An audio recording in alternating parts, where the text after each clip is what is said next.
வானத்திலும் இந்த பூமியிலும் வல்லமையான ஒரு நாமம் உண்டு.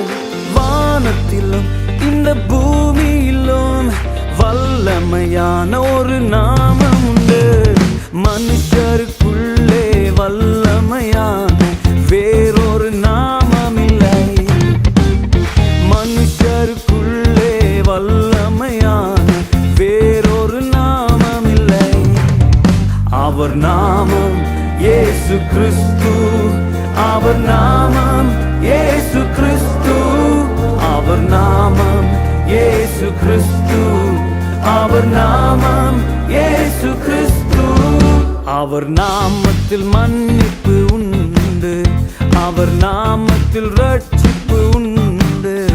அவர் நாமத்தில் மன்னிப்பு